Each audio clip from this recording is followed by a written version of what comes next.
YouTube, how we doing? Pass the prop back here again. It is Thursday night football. Best bets. We're going to talk a little bit of college as well here today. Joined as always by my guy Stu. How you doing, man? I'm doing good.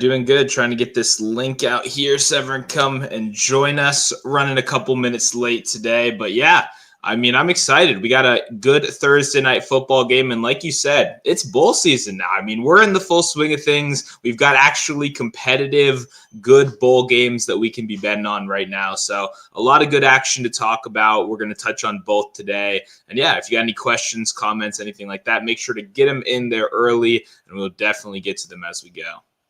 Yeah, no, it should be good. I'm excited to break these down with you. And obviously should be a good slate. I know obviously only 2 games today, but playoff stuff starting this weekend should be fun. Excited to get ready to roll. But yeah, we can get right into it and talk a little bit about these 2 games. Anything you want to talk about at all, Stu, from the 2 games from Monday?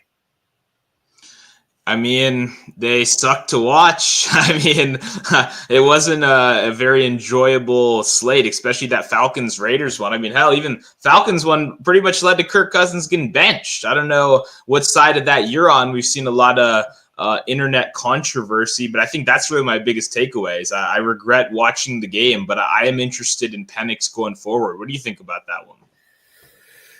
I mean, if you're going to do it, this would be the best time.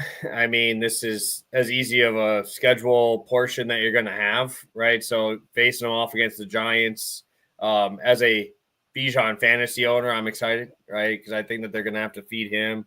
And I think we're going to see a lot of Algier as well. So I think this is the best time to do it if you're going to. I don't know if I would right now. I mean, obviously you're right in the playoffs. Like they're 1 game back. So, but if you're going to do it, this would be the game to do it. So I get it, but I don't in a way. Yeah, my thing is I don't think the Falcons are making the playoffs, and I think if they do make the playoffs, what's the best case scenario? You get 30-12, absolutely whooped in the first round and sent home. With what we've seen from Kirk Cousins this year, there's no reason to believe that this team could make a run into the playoffs. So when you're sitting here, when you just barely hung on against the Raiders, you started 3 different quarterbacks and looked like they were trying to quit that game. I mean, yeah, why not make a change? A lot of people talk about Penix too, like a traditional rookie. The guy's 24 years old. I mean, he's got a lot of starting experience. It's not like we're turning to an Anthony Richardson who started 8 career games before that. So, it'll be interesting. I think this is a team that kind of needs a breath of fresh air. And I don't know if Penix is good enough to give it to him, but, why not try? That's kind of where I'm at. I feel like a lot of people were very negative about this one, but I don't know. I don't see much, upside with the Falcons. So why not shoot for the upside? You drafted the guy, give him a shot. Yeah, no, I definitely, I agree with you in some points there, but I also think that he was really, really good in college because you've seen all of these guys that were really good receivers for him, kind of, be average to below average in the NFL, and he made them look fucking great, even against good defenses. I know everybody's going to be like, oh, Jalen McMillan's had 2 good weeks, bro. He ain't doing shit. Come on. They're double teaming Mike Evans. What do you think they're going to do? This week I'm seeing – just let me go about my rabbit hole already today. Because I'm reading up on these, people writing articles ooh, get ready for your fantasy semifinals. Play these guys. I'm like, bro, if you're playing these guys, you ain't in the freaking semifinals, bro. Oh, go grab Jalen McMillan. Okay, he's had 2 good weeks, though. We've seen him have 3 bad weeks when both of them were out, right? And he's had 3 touchdowns in 2 games. Can you predict touchdowns? Obviously they're playing Dallas. Why would you not just run the ball every play? You know what I'm saying? For me, when I read these, it's one of them was Brian Thomas. What the fuck? No shit. You're going to play Brian Thomas. You know what I'm saying? It's just, I've been reading up on some of these. I'm like, damn, dude. I would hate to not know what I'm doing. And listen to this because it's just oh my god, dude, it's insufferable. Yeah, no, my only problem is the only position I do have to stream at this week is tight end. Like I said before, that's different. There's only 6 tight ends that can actually viable every week starters. Yeah, but if you're starting Jalen McMillan and you've made it this far in the playoffs, I don't know whether to be like impressed or not, because it means you're probably crafty or you got hit with some like brutal injuries. But either way, yeah, I don't know. That's a little bit crazy right there. I would probably not recommend starting McMillan this week. Hopefully, my guy Stone Smart at tight end can get it going though. I was reading the injury report before this one. I need Will Disley to be out, so that I don't have to go re-pick up like Mike Gesicki or something again. Yeah, no, and I guess we could talk about all these quarterbacks getting benched. We got no Jameis this week, so you get to drop him. We got no Jameis. I think Levis is out now. I think he's out of the job there. The guy I'm playing in the semifinals decided to stream Tennessee or stream Indy's defense this week. I'm hoping Tennessee just fucking wallops these boys. I need some effort. At least Mason Rudolph, I know, is going to go out there and fucking try. He's going to actually. Well, he'll check it down, and then Pollard will run, 20 times? I mean, at least 20 times. And that's probably enough against the Colts, honestly, to score, 20 points. So, I mean, as long as you don't throw 3 pick sixes in the game, you should be pretty good right there. Yeah, just my buddy streamed them, but he played Baltimore all year, and now he's, chasing a little. Now he's, nervous because, like I told you, our two teams are pretty good. He is actually probably going to have to start Jalen McMillan this week, though, because he has Mooney, and now he's not going to play him with Penix. I'm like, I wouldn't even mind Mooney. I think Mooney's going to actually be pretty good in this offense. Penix chucks the ball, bro. He chucks that thing. Yeah, that's actually the one name I was going to bring up, funnily enough. I was literally the one guy I was going to say I would consider McMillan over is maybe Mooney, just because I have Mooney as well. But if you probably got to roll with the guy that's gotten you this far, I think is kind of the thing. That's exactly those are the exact words I said too. I was talking to my dad about it. Dude, you kind of have to. If you can't be streaming right now, unless it's a defense and your defense is bad. I have shit defense. Yeah. So I'm streaming Arizona this week against Carolina, but it's tough. When you get this far, it's ride the horses. I just hope Alvin Kamara plays. If he doesn't, then I got Kendra on the bench ready to go for Monday night, which is super nice. Then I got both of them against my Packers there. But, yeah, I saw something that Kamara might be shut down now for the year. I saw some articles like that. But I'm like, if you're going to do it, just sit him. If not, let Condre get some reps. So. Yeah, I bet they end up sitting him, and I bet Kendra pretty much plays the full-time role. That would be my guess is what happens. And I was on Kamara under last week at 17.5 carries. I mean, I just did not see that possibly happening when the season's over. You're starting freaking Jake Haener. So now that you've, got to see that terrible team in action, now Kamara's got injuries, I think they probably just go to Miller in a full-time role and just kind of see what Miller can do as a full-time back. Isn't that scary, though? For me, dude, I'm starting Condre Miller in the semifinals, and those two guys. Those have been my horses. Kamara and Bijan carried me all the way here, and I'm assuming he's not playing this week. But it is what it is, man. So, fuck, it's scary. Scary point to be in. We can recap. I don't think either one of us got ours. Luckily, you got your long shot in there with DJ Moore. I thought this was going to be fine. I really did until they just couldn't stop anybody. They couldn't stop anything. I mean, I don't know what the Bears are going to do this week against the Lions. I think the Lions just try to run it up and just throw that ball everywhere because you can watch Minnesota, man, dude, they did pretty much whatever they wanted. I'm telling you, dude, I'm getting nervous now for Minnesota because they're getting to that point where I'm starting to see Aaron Jones get 20 touches a game. You get about 4 or 5 of those games, and they're pushing their limit. I'm telling you right now, dude, it ain't lasting. He's not making it to the end of the season. I love Aaron Jones, but I've seen this story way too many times, guys. You get a couple more outdoor games, that dude's done. I'm telling you. Yeah, as someone that's been an Aaron Jones fantasy owner in my home league literally 3 straight years, I can 100% unfortunately confirm. So they're diving in way too deep, bro. They're going and I get it. He's been great, but he always has been. You gotta every rep you give him, you gotta make sure you're using him wisely because the guy is brittle, man. He's a hamstring waiting to happen every time he touches the ball. And they're getting Akers in there a little bit more, but you can just tell they know an Aaron Jones touch is so much more valuable than a Cam Akers touch, So it's interesting. It'll be, you make a good point there. But in general, Minnesota, the more they win, I'm almost like more confident to bet against them. Like it almost feels like we're just getting a better line. And it's not that I have anything against them. It's just they're one of those teams that they benefit so much from like great scheme, good coaching, and like that is so important. But when you are facing the most talented teams in the league come playoff time in the biggest moments, that's when it gets a little bit trickier. And I think that's when the talent and the coaching kind of just outweighs the scheme a little bit. And I think that's what the Vikings are kind of susceptible of. I mean, Sam Darnold's your quarterback. You can hype him up all you want, but Sam Darnold at the end of the day, and you're going to have to beat, a Josh Allen at some point, right? You're going to have to beat some of the best. And we'll see if that happens or not. But in the meantime, I hope they beat as many teams possible, because I'm kind of trying to bet against them a little bit later. Yeah, in those big games, you definitely want to have those on your side, right? You want to have those the best players, not just the top coaches. Obviously, shout out to them. They've been playing good. Sorry, I'm thinking basketball, like all college basketball in my head right now. But yeah, dude, I don't know. I'm not buying it. I'm not sold yet on that team. But we seen them 2 years ago where they won every single one-score game, and then get to the playoffs, and it's a little different beast. Michael Mayer, that game was just gross, man.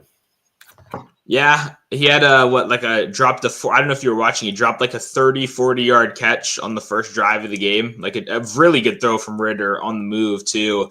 Once you drop a catch like that, I'm like, okay, this bet's over. So, it lost. I believe he ended 1 for 10 or something like that. The passing volume was just brutal. I don't know if a single over even got cashed on that offense outside of maybe Ritter rushing, which we talked about on the show, and then Abdullah maybe receiving or something like that. Abdullah receiving, and then I think Jacoby almost might have he might have got to those props on that last 2 drives because he got 5 catches on those last 2 drives. I think the yards was 63. I don't remember if he got over it. I don't remember either, but I know like he had like 5 or 6 in a row, and I'm like, oh fuck, like it's gonna be close.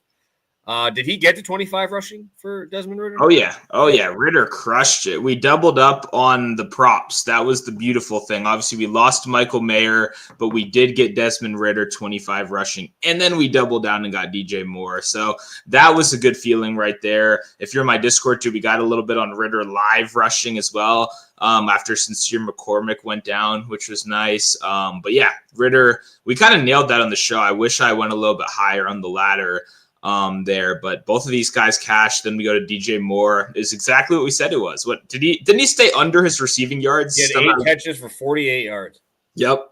It's insane. I mean, we talked about on the show though. If you're getting 4 targets a game behind the line of scrimmage, I mean, I'm playing receptions. We want those dump downs. And then the only scary part was he started the game with 3 carries in a row. I know. I did see he was like their leading rusher for a little while. I'm like, yeah. Which is like, okay, the first carry is kind of funny. The second carry is like, okay, being creative. The third carry is like, what the fuck are you doing? He's a wide receiver, So that was a little bit scary at first. It led me to bet some DeAndre Swift unders live, which then got absolutely fucked because the Bears decided to run the ball down 17. Dude, they were running down 14, bro. Like, no, I didn't give a fuck. So hey, it was brutal. Shout out for you knowing what you want to do. I guess that's pretty much the best thing I could say to you. But I was pissed. I thought we were going to get Hockenson after that couple of those drives where he had 5 catches and 2 drives and then nothing else. Drew a big pass interference late in that game. But man, dude, I was just like, he had that 1-2-minute drive with 3 catches, and I'm like, why are you not just dumping it off here? And they kept trying to do those intermediate routes to Addison. So.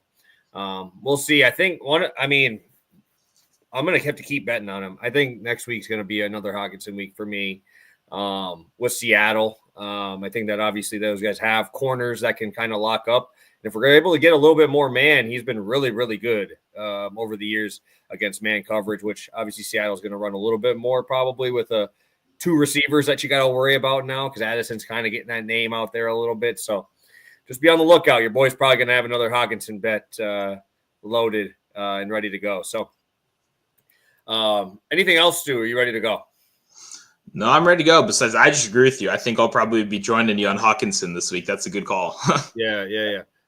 We have Denver. I believe they are at home this week, right? We got the Chargers at Denver. I Actually, no, I think it's the other way. I think I Denver was going to say, with the Chargers are at spread, home. I So think it's it's the Denver other way. at the Chargers. We have a 2.5-point spread now in favor of, I believe it is the Chargers are 2.5-point favorites now. I thought I saw a 3 there for a little while. Yeah. It looks like those are all dried up now. It looks like it's all 2.5s. We have an over-under at 42, a little higher than I was expecting for a game like this. Stu, break it down. What do you want to talk about here? Obviously, just kind of an overview of this game. Yeah. So I played Denver -3 already. Like you said, it's no standard threes. You can get -125 on DraftKings and MGM.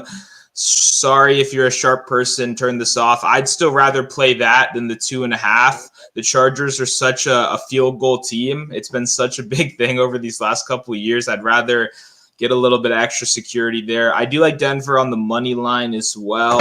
And you guys know, I don't like Bo Nix. I don't even really like Sean Payton. I don't like this whole team. So this kind of sucks to be betting on Denver in prime time, especially not like a loaded slate where I can just watch another game. I'm stuck with it. But I'm just not seeing the path for the Chargers here, especially when we got such a similar matchup with a blitz-heavy Buccaneers team last week. The only big difference, I'll say, is that the Buccaneers secondary fucking sucks. Well, now you get a Denver Broncos team, Patrick Surtain, Riley Moss just had a limited practice. If he comes back, that would be huge as well. I mean, when you look at it, what is the Chargers' path to victory here? Like, Justin Herbert's banged up. He's playing through an ankle injury on a short week, which means the mobility has been the one thing that's been kind of keeping him alive a little bit over these last couple weeks. I would 100% be on his rush yards if it was, 100% Herbert, but that's just clearly not the case. Okay, well, the run game, that's probably their best shot, right? When they played him earlier this year, J.K. Dobbins carried the ball 25 times. They got the victory. Well, J.K. Dobbins isn't here anymore, and I don't know if you've turned on the TV anytime recently. Gus Edwards, I am a big Gus Bus fan. He has been awful on the ground so far. So much so that even Vidal, 67% of the snaps last week, he took over the majority of snaps out there. So it's kind of sketchy. You don't trust either of these running backs on the ground. I mean, I don't know how you could possibly right now, especially in a high volume role. You look at the wide receivers. We got a guy, Lad McConkey, in the slot. Okay, let him get 10 catches for 120 yards. Who else is producing? Is it going to be Joshua Palmer against Riley Moss, or is it going to be Quentin Johnston against fucking Patrick Surtain? Who's getting the yards for these guys? Like, I don't understand how the Chargers are going to be able to put up a lot of points in this one. And once again, we actually have the sample of last week, another blitz-heavy team who's just sending the house at you and doesn't even have any corners on the back end. They just whooped your ass last week. So the only thing is Denver's offense could equally suck as much to just keep it a super low-scoring game. So I like the under for that reason as well. But I just don't see it. I think this game's a pick'em. I really do. I don't know what the Chargers have done to really deserve this credit right here, but I'll go against it. I'll take Denver. Yeah, no, I thought that was a little high, to be honest, as well. I guess I don't know how much I would give like the home field in this one, just because it's it's nice. It's like you're in a dome, right? I think their dome SoFi has the opportunity to be a dome. I think it has a retractable roof out there. I believe.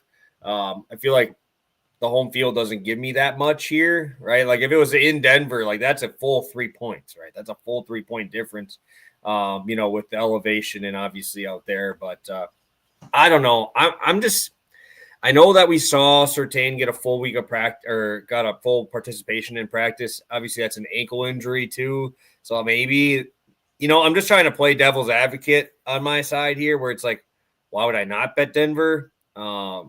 But maybe this might be one where I do a teaser, may get it up to like that 7.5, 8.5 there and maybe play with the under here. Cause I don't know why this seemed a little high for me as well. Cause I don't really know how the Chargers score. I don't think they're going to be able to run the football at all. It's just, can they sustain drives long enough? And obviously I love my boy Lad. I'll be talking about him here in a second. But yeah, dude, I mean, Surtain, I don't see traveling with McConkey. I expect him on the outside. I mean, Quentin Johnston's pretty much just literally going to be a freaking decoy this entire game, just running straight routes. So I really don't know, and especially if Disley sits, bro. This is gonna be like 60% target share, Lad McConkey, maybe 10% to the running backs. And hey, as a Lad McConkey fantasy owner, I'll take that all day.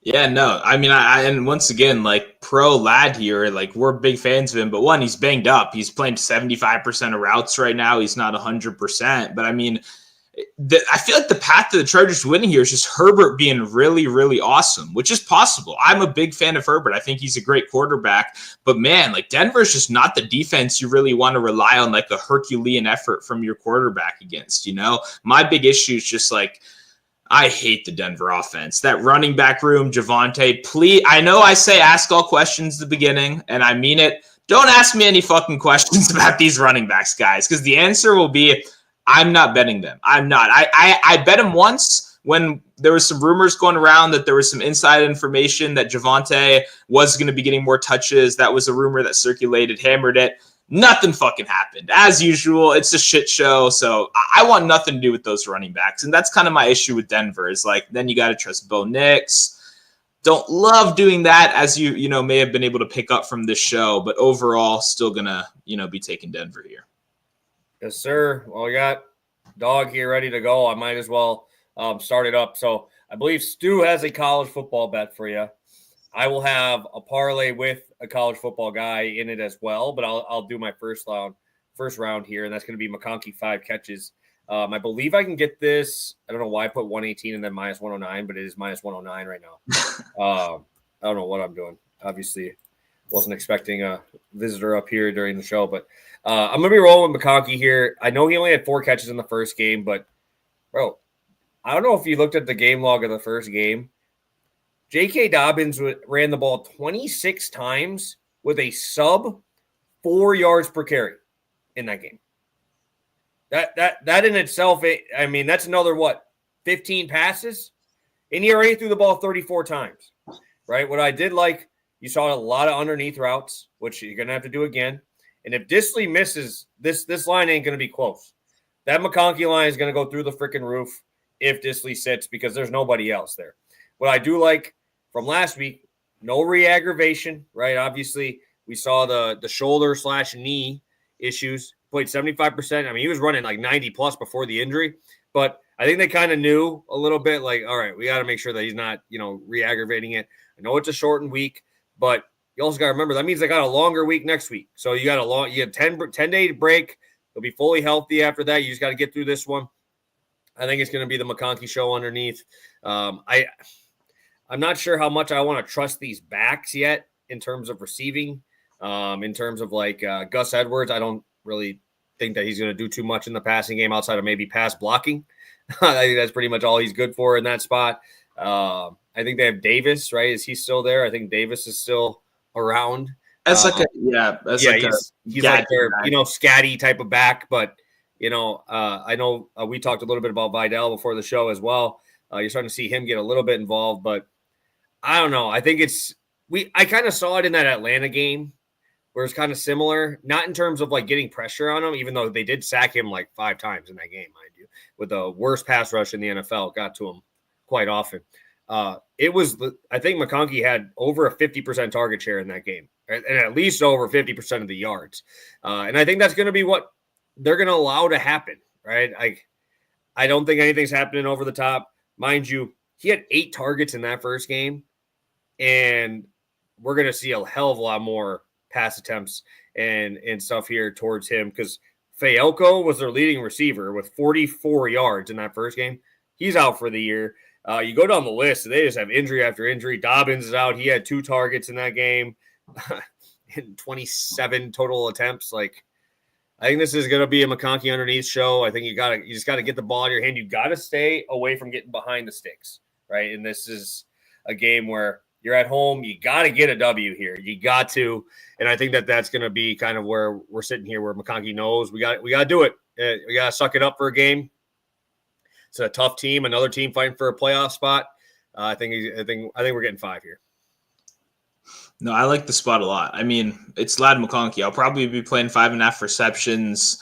Haven't bet it yet, but My only issue is, it's just like paying the juice on such a high line is a little bit trickier. That's why I like the combo that you're running here. You bring it down a little bit, but yeah, touchdown in the beginning. I mean, he's the only talented wide receiver in the room. Plus Money Bob said some QJ unders. Obviously, definitely agree. I think Palmer unders are going to be good as well. Probably what I'll be looking a little closer at. So yeah, he's the most talented guy in the room. He's a scheme fit. And then also Patrick Surtain runs 87% of his snaps on the perimeter. So when you play in the slot, you're going to miss the best corner in football. So that's obviously a huge win. Instead, freaking Josh Palmer stuck with him on the outside. So definitely love Ladd should have a huge game. Yeah, and I want to put this out there is I assume Disley's sitting. Same. because they're putting Stone Smart at like 38 and no Disley props. So even more, bro. Like Stone Smart is a receiver, bro. I don't care that they say he's a tight end. That dude is not a tight end. That dude is literally just a massive receiver that they say is a tight end. Dude was not even blocking. He doesn't block ever. Like ever. He never blocks. So it's like how he's a tight end in name only, not in anything that is actually happening. So again, if that means we get a little bit more spread personnel, we get, those good ass corners on the outside. We just got to get the ball into our playmakers' hands and just hope for a non-re-aggravation. That's pretty much what we're hoping for. Because if he doesn't, I just saw the line move up to 6.5 plus 120 now for receptions. So I feel even better about this spot, getting a whole 2 catches off. Yeah, no, I agree. I'm fully with it. I think he's one of the best kind of like ladder targets, a buy down target, around right now. So definitely agree.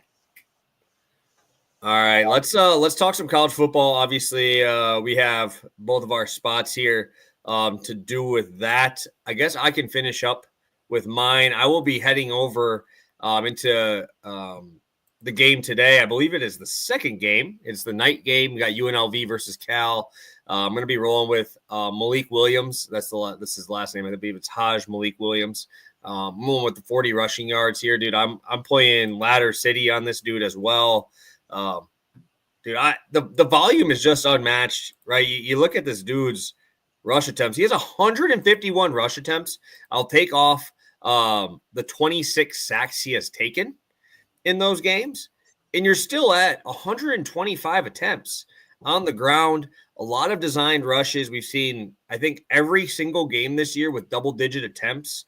Cal has been shredded. This defense is not good. I understand it is a step-up game to a Power 5 conference for UNLV, but to see him get 56 on a good Boise defense that played a really good game against Oregon, I think this is going to be a good spot, dude. I'm really excited. We saw them step up a little bit against Boise twice. They've lost by 14 last game, and they lost by 5 in the other game. 105 yards and 56 yards on the ground, respectively. Step up game against Syracuse. He had 53 there. Just very explosive runner. He's even had a 71-yard carry this year. It's really tough for me. Looking at Cal's defense, not a huge sack total. Only had 1 last game, 1 or 2 in like 3 of the last 4 games. That's what the only worry you have to worry about is them sacking him and him losing the yards, because obviously in college football, sacks do negate or minus yards there. But I think this is a dude that I want to trust, especially if Ricky White is not going to be 100% in there, right? Which we could see because he is a high draft guy. I believe another over 1,000-yard receiver. I can't imagine him playing full snaps. I just can't imagine that in a game against a 6-6 Cal team, unless you're really trying to run it up in a, you're one of the 2 games today. The other one's JMU, right? I mean, it's like you're the bigger game. You're a ranked team. I will say bigger in terms of like the teams that are playing, right? Like in the terms of like, like I'm not saying it's going to be a better game. I'm saying like Western Kentucky JMU is significantly lower in terms of like, Power 5 stuff, and Cal's obviously playing better schools out there as well. But I really, really like Williams today. I'm laddering all the way up to 80. And I'm feeling damn good about it because we have seen explosive runs. I'm not a fan of this Cal team, and you can't care that much if you're Cal, right? It's a really disappointing season. We could see Jay Knott maybe play a quarter of what he normally does because that dude's a stud, but I can't imagine him wanting to be out there in a bowl game like this. This is a senior going out, right? He was not the starter early in the year. Remember, UNLV was that team that everybody talked about with them not paying their players what they said they were going to. And so this is a big game for him, right? This is his last game. He started on the bench. He's had a fantastic year. I think that we're going to see a pretty special night here for the seniors. No, I agree with you. I like the rushing call on him as well. He's been a great rushing target pretty much ever since he took over the starting job. And that's what this team wants to do anyway. They run a bunch of different guys, high volume. They're going to attack you on the ground. And yeah, you kind of mentioned it. It's so important in college. Like, you need to figure out who cares and who doesn't. You know, it's like such a big part of it. And having guys, like you say, kind of a final showcase after really, getting beat out to start the year, and then having your quarterback, not quit on the team, but not get his money and get the fuck out of there. I mean, you want to end on a high note here, and I definitely agree. I mean, how many quarterbacks do you have that can easily run the ball like 20 plus times in the game? Like, he's past like the 10 plus volume. You know what I mean? We're expecting heavy volume here, so definitely like the look. Two guys very good for a little buy down here. Yes, sir. Yes, sir. I know you have a spot in that first game. Did not mean disrespect. I think I saw your face. It's like disrespect. I'm just saying, like, how many guys have watched a JMU game this year? Like, unless you're in the weeds, bro, like, you're in our territory. Then we're watching a little bit of both. But James Madison getting a home spot. Total is flying up. James Madison becoming a bigger and bigger favorite at 7.5 right now. I will let you take it away here, Stu, for our last bet of the day. Sounds good. Yeah, and I've got a lot of JMU alum graduates. That's why I probably made that face in my personal life. A lot of friends with a lot of those guys. So I'm a JMU fan, and obviously their rise recently has been really cool to follow, just in kind of becoming more of a major program. Okay, then you lose your coaching staff and half your team. Oh, and guess what? You're still in a bowl game the next year. I respect that. It's showing some perseverance, showing that, they deserve a seat at the big boy table. And then if you're a college bet or a DGen, Western Kentucky is a team very well. These guys are very fun over these last couple of years for various prop betting, all that stuff. So I just feel like this is the A side if you're a DGen. Maybe if you're a regular fan, this is the B side. But I'm more excited for this game than the later one, just because we've seen both these teams a lot. But the argument here is kind of simple. I mean, George Mason, pretty heavy favorites here, coming in around 7.5 to 8, depending on where you're looking at it. For me, the biggest thing is kind of simple. One, I didn't really want to bet George Mason at this heavy of a price. Looking at it, you go, Western Kentucky, really? And then you look even closer, you go, okay, Western Kentucky kind of decimated with some portal stuff, some injuries. That's fine. But okay, I don't want to bet 7.5 for any quarterback making their first start in 3 years after throwing 4 interceptions against Marshall. Like, I don't want that at all. Like, this is a complete unknown. This is not a guy that we really know anything about, to be completely honest. We haven't seen him start in a couple of years, right? Since that one blow-up start. And now we have an injury, right? You're called into the limelight. You have to be the guy now. For me, what that says is we're going to run the hell out of the ball, because that's what they've done anyway, honestly. They've been a run-heavy team. They've used multiple different guys. But when you do look at it on their season, I mean, their quarterback was pretty much their leading rusher. He allowed 28% of the total rushing share on the team this year. That's right. Their quarterback one was responsible for 28% of total rushing that this team put out. Behind that, Petaway was number 2. So for me, that's kind of the instant, okay, we're going to get called up into a bigger role. When you look a little bit deeper, Petaway, the thing is, he's always been really explosive, 5.9 yards per carry. It's just the volume has never been that high. So now that, once again, you can subtract almost 30%, almost 1/3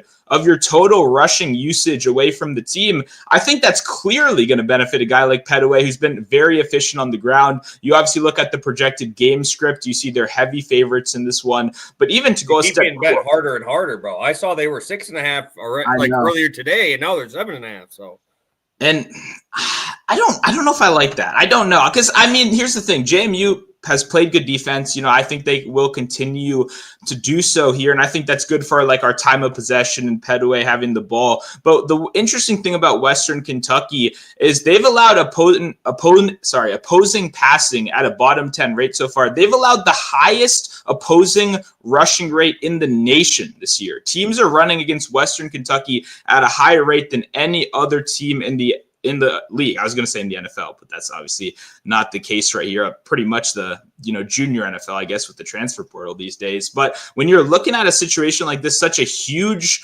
funnel on the ground, they haven't begged teams to been run on. Teams have just absolutely destroyed them on the ground so far this year. Then you get a guy who's been really good, right? I mean, you have an efficient runner on the ground. If you do have a book that has longest rush, like an underdog, a prize picks, ESPN, 17.5, I think is a really good look for his longest rush. I played that in a couple different spots. I paired that with the prop I put out on Twitter a little bit earlier. So overall, this one's kind of easy. You get a team that's a huge run funnel. On the other side, I think they're going to dominate time and possession. They're heavy favorites. Like you said, they keep getting bet up higher and higher in this one. There's not a lot of morale on the Western Kentucky side. Got hit heavy in the transfer portal here. I'm just not sure how they stop them on the ground. They weren't able to stop guys on the ground healthy 100% earlier in the year. And now you get a motivated JMU team trying to win their first bowl game at a higher level after dropping last season. I think they want this more. I think they're the better team. And then guess what? You don't have a fucking quarterback you can trust. You're going from a guy that was crushing on the ground to a guy that just threw 4 picks the last time he tried to start a game. So what's the best path to victory? It's on the ground here. And sure, they're going to split it a couple different ways, but Pettaway's been the number one guy, and he's been the most efficient guy. So that's what I'm going with, 65.5 rush yards. And like I said, if you have longest rush, I think that's a very good look as well. Yeah, no, I think these games, again, just finding out what the coaches want to do, right? That's pretty much what you want. And you're starting to first starting quarterback, you got to make sure that you're kind of taking care of them a little bit. You don't want to scare them off, especially when they can just transfer out right away anyway. So I think it should be a good one. Obviously, excited for the games today. And these games are fun too, because, you get to see some dudes that you haven't seen before, learn about some teams that you haven't heard of. And I like how they actually split up the games too, so I can actually watch both if I'm going to. So yeah, should be good. Yeah, I like it. Let's do a quick recap here, Stu. And if you want to talk any long shot possibilities, I think it's really hard to do right now. It's really hard to do. But yeah, we'll get to it. So I got my guy Haj Malik Williams, 40 rushing yards with McConkey tomorrow, 5 catches on FanDuel, and I'll kick it to you. Sounds good. We got George Pettaway over 65.5 rush yards. This is the early game, 5:30 Eastern kick, JMU Western Kentucky. So make sure to get that one a little bit earlier. Beautiful. Yeah, you guys got to make sure you're grabbing them today. If you're not able to grab mine today, I'll come up with something tomorrow, and I'm sure for a parlay piece there. But you got to grab Stu's. I think it's 3 hours away, so make sure you're going over there and checking that out. There, Stu, anything else for the people here? I know we went 0-2 on the show, but we did get a couple long shots closing in on that 20 unit mark. Kind of going up and down, but we're getting there. Yeah, and I'll post a long shot once we have more info a little closer. Like you kind of hit on Will Dissly versus Smart earlier. That's huge because if Smart is in, back-to-back 50-plus receiving yard games, you can probably get that around, 250, something like that. I think that'll be something I'm looking at. I'll talk about one crazy one. It's not going to hit probably, but it gets me a sec to explain my thoughts on this game because my initial play was going to be Vidal over 8.5 receiving yards. It opened at 10.5, instantly got bet down to 8. I didn't understand it at all. 67% of snaps last week. The guy is arguably even RB1B or 1A. Gus Edwards has sucked this year. My biggest problem is he can't really pass block. When you look at last week, he allowed 4 pressures on Herbert. That was more than any other player attributed by PFF. When you look at the coaching quotes, they kind of said, yeah, he missed some. We gotta have him work on that. All rookies aren't going to be too great in pass blocking. So I got kind of scared of Vidal. There's a third guy. He's the only guy on this team can pass block, and he happened to be a national championship winner. His name is Hassan Haskins, 16-1 FanDuel anytime touchdown. He's he's got to get out there a little bit. If Vidal can't block at all, we just saw a super blitz-heavy team, and Vidal failed last week. Now you get another blitz-heavy team. Guess what? Gus Edwards can't block. I don't know if that guy weighs like 400 pounds for a running back. So Haskins is the one guy that can block. I think we could see some more Haskins, and for that reason, I know it's crazy. His anytime touchdown, something I'm looking at. And then even to back that point up even more, you mentioned Stone Smart's not even a real tight end. Whoever that blocking guy is, I don't even remember his name, like Fisk or something random like that. Probably going to have to toss a couple bucks on him as well, because you're going to have the blockers out there when you're in the red zone against a team like this that gets pressure. So those are crazy. Those probably aren't going to hit. It's one of those long shots. But I think my argument's very valid here. When you look at the pass block, when you look at the pressure, how are they going to address these things? I think these backups that have these crazy long prices are going to have to be out there for those reasons. And that's obviously going to increase your chances based on the prices we're getting in market right now. So a little bit ugly, but just informs you guys how I'm feeling about this game a little bit more, and why I did not play Vidal as an official play yet, because that scared the crap out of me. I don't want him out there, getting screwed on the pass blocking stuff. Yeah, dude, it's a tough game, man. It's a tough game. And that's why I said it. Even the 52 points, like that's pretty high. So for a game like this where we could see it be pretty slow, but hopefully they bring some fireworks. We've had a couple of these games that we thought were going to be shit, and they've actually turned out to be really good games. So hopefully you guys are tuning in, ready to go. Friday, back, normal time, ready to do it. And looking forward to hopefully having a couple winners for you guys. So good luck tonight. Huge slate across the board, college basketball, everything there. You got NFL tomorrow, and we'll catch you guys Friday. And best of luck tonight, guys, and we'll see you then.